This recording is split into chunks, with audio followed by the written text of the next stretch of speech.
I think one of the most interesting stories I've heard about here at Sotterley, besides the one that I mentioned earlier about my best friend visiting and the tapping on the floor, Carolyn has had a number of experiences here.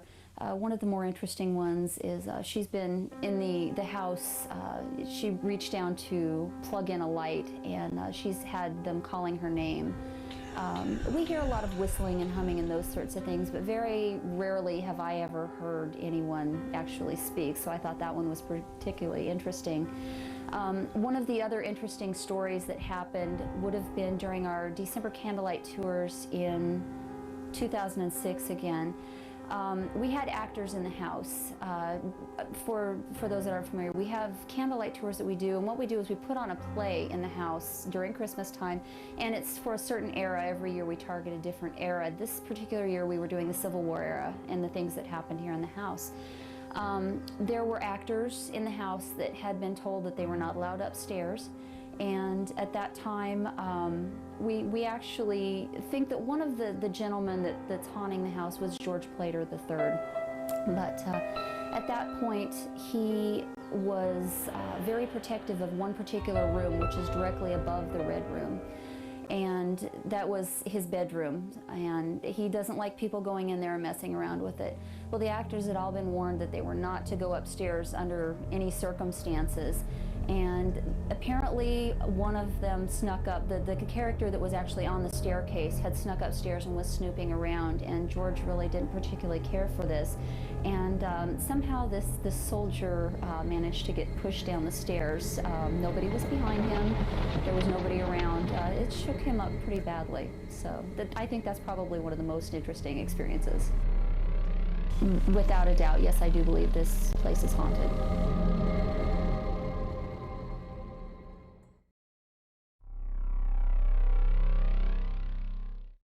We followed a pretty tight agenda that night. We had sat down and talked about the things that we wanted to do, where we wanted to set up, where we wanted to do EVP. And the most interesting EVP we got, we didn't realize we got it until the next day, and that was sent to me by Mike Gray. When they had cleared folks away around 4 o'clock, I had started walking the campus to see what I could find. And I wandered on down to the slave cabin, right around 4:30 or so, about a half hour after they kicked everybody out. And started taking a few pictures, took some video of the inside. Kind of felt like I was interrupting dinner preparations before I left, just as soon as I finished shooting the video. And it wasn't until probably about midnight 30 when we reviewed the video on the laptop that we heard the EVP, possible EVP, telling me to get out. In the video it sounds like there's some drums in there. It's quite interesting. As Mike panned his camera in the slave cabin, what could be considered a malfunction of the camera, you hear plain as day, "Get out."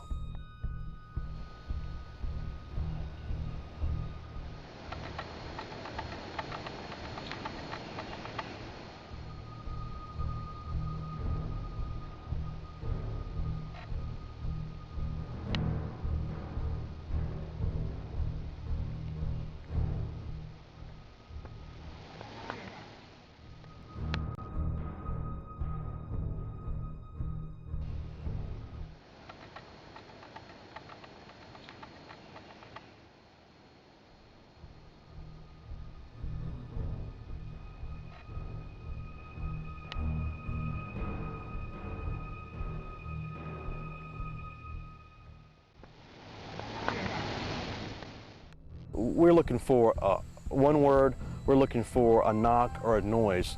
And to hear something as profound as "get out," decide for yourself what you want to believe, but we didn't know about that till later in the day.